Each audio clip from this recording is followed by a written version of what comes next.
Hi, this is Ralph Eckert for Billiard Network, and today's tutorial, number 15 already, is about pattern play and how we can get, kind of patterns into our brain. How can we develop our ability to see nice and easy patterns on the table. So this means for open games like straight pool or 8-ball, to see the pattern, okay, this ball first or that ball first. And in closed games like 9-ball and 10-ball, rotational games, it's not about going this ball first or that, because it's already part of the rule to play the lowest number first. But then it's also, okay, the 1 ball for the 2 ball, but should I go over 1 rail or 2 rail or directly? Things like that. And therefore, I developed a little training game which is called Brain Game. It's based on a drill which came up in the late 80s from Jim Rampey. And I developed this game to this so that it is always some different situation, brain game. And this is a nice roundup because before, in our previous episodes, you remember, we had potting abilities on 0 degrees and 10, 20, 30, every kind of degree in 10-degree steps. Potting ability, and then we had speed abilities in different degree shots on follow and draw. And we have the ability of, and knowledge and experience of the direction of the cue ball. So, and now we need the last thing, that's about pattern play. So let's have a look at this brain game of mine and in the next scene. So let's put 6 balls together. So you can choose any 6 balls, no matter which ones. Actually, you don't need a rack to set them up. You can do it by hand or you can use the rack, that's up to you. And then you make an open break or strategy break, whatever. You can do it soft or harder, doesn't matter that much. But balls you pocket, you get ball in hand on. Balls which are closer, you have to draw a line around the whole table with a half diamond size. Every ball which is closer than a half diamond to the rail, you can take. And you can place them anywhere on the table. Also the cue ball. And if 2 balls are closer than 1 ball size together, you can take also one of those. But that's not the case here, right? And if you take a look at the 9-ball, I cannot take it. It's inside these half diamond from the rail. And then what you do is you try, the goal is to pocket or run the table without hitting any rail or running into other balls. And you can use those balls to extend existing stop shot lines. So what I see, for example, is I play a stop shot on the 3, and then I can play easily the 9 after that, right? There's no connection to those. I mean, I would have come out like that. But because I have those balls, I can play a stop on the 3, stop on the 9. And then I can put, for example, the 7-ball here. And I have a stop shot on the 7. And I place it like this, so that I have another stop shot on the 2-ball. So it's stop, stop, stop, stop, and after the 2, I got the 12, right? And I got still one more ball left.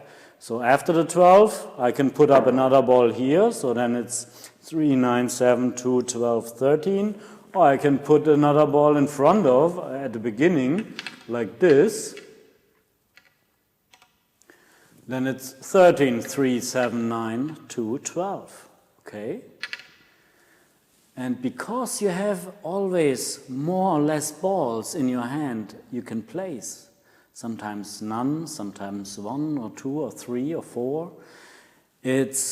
You activate your brain, you are looking for lines, connecting lines, stop shot groups like 3 and 9 corresponds, right?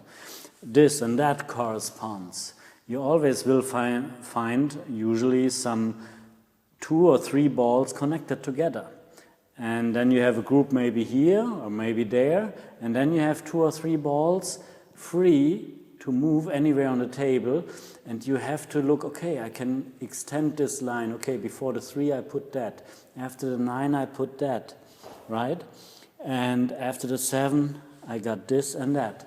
So that's what you do, and because you are looking for those lines all the time, it's the ability to see those lines, to see those groups will be trained, so that the running of the table is just something else you do after you did the main task, right? And when you do this for a couple of weeks, for example, maximum 3 months, then you have this ability, like all the other top players.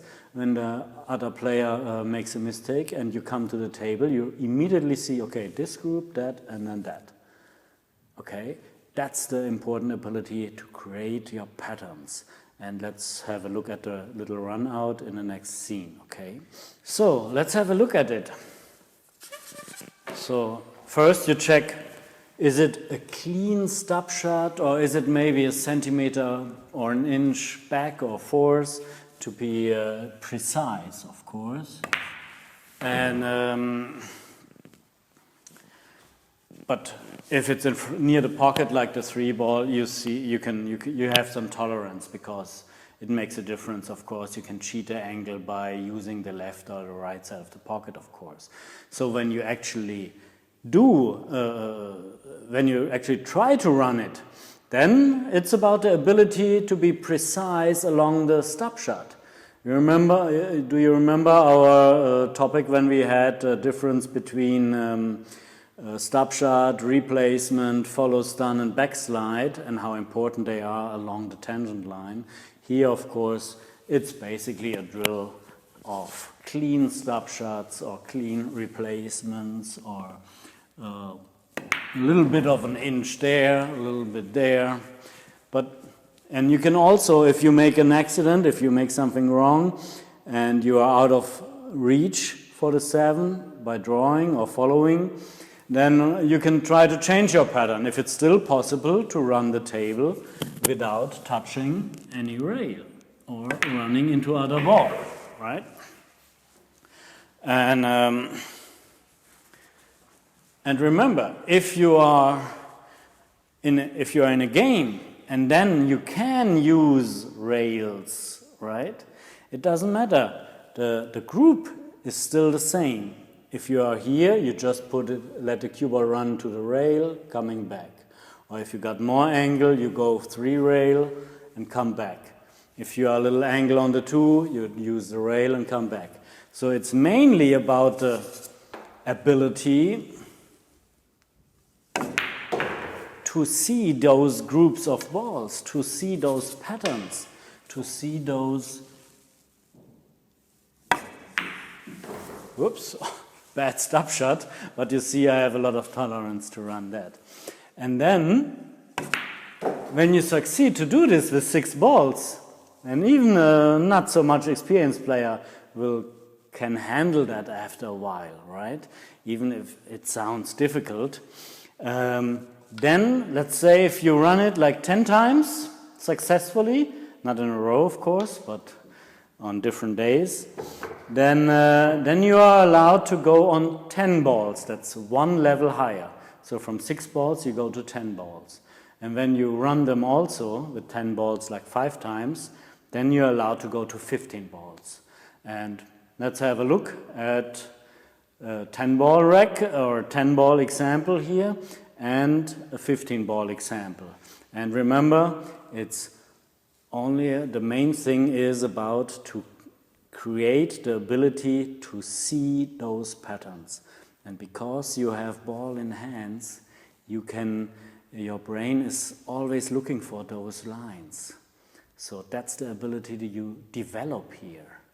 And I think that's very important. Okay, let's have a look at the another example with 10 balls in the next scene.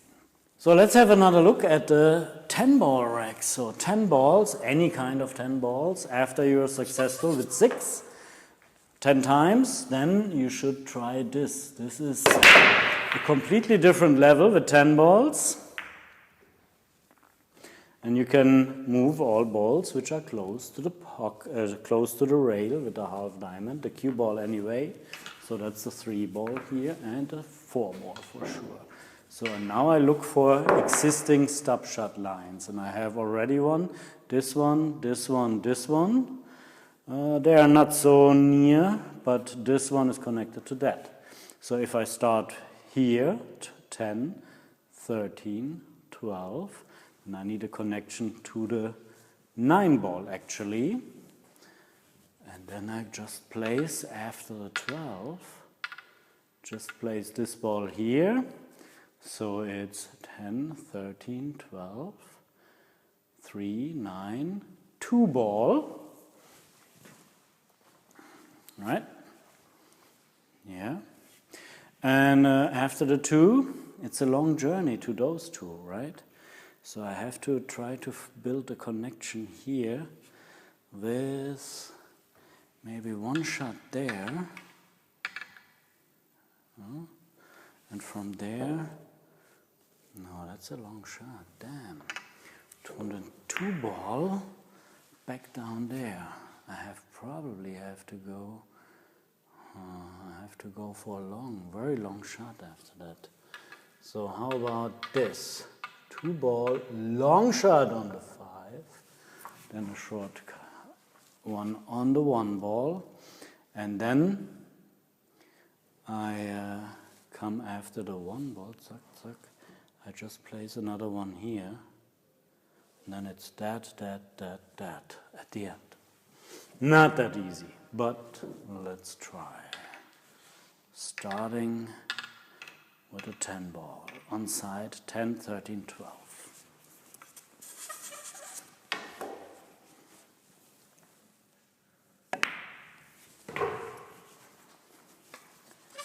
Supposed to be a little bit backslide, so I have to cheat the pocket a little bit and move the cue ball towards the 12 with some left side spin here. So if the pocket is near like that, I still have a lot of tolerance, and that's what you also can learn here, how to cheat the pocket basically. With what kind of spin can you make a little regulation on the angles here. It's more like a replacement. There comes the long shot, also more like a replacement.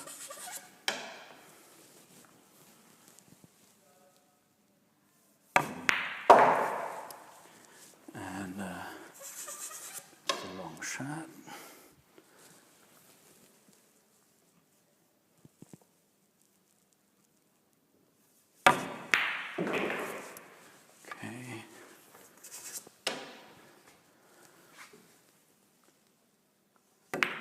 A little bit angle, you know, it doesn't matter much as long as it's still along the line and giving me an almost straight shot on the 4. And then you can also run those 10 balls without touching the rail. Okay, let's have a look in another scene on a 15-ball example without explanation. I just have to run it, okay? So let's have another rack with 15 balls, but probably I guess the ones from the technical department, they will probably put it on loud without commentary, but you can watch how I set up all those in accordance to the rules, how I set up all those patterns. And in this video we learned how we train our brain to see those patterns, to see those groups of balls. And in the game it's even getting easier because you can keep the group of balls, and when you are out of line you always can use the rail coming back to the same spot, so the plan still works. And then if we actually doing it, we learn the stop shot differentiation, cheating the pocket and everything like that. But let's have a look at the 15-ball version.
Okay, just like that. And I hope you liked that tutorial. Don't forget, we got also the according book to the series structure, also available in English, and of course all my other books like The Final Freedom and The Player from Singapore, the novel. And yeah, maybe I see you next time then. This was Ralph Eckert for Billiard Network.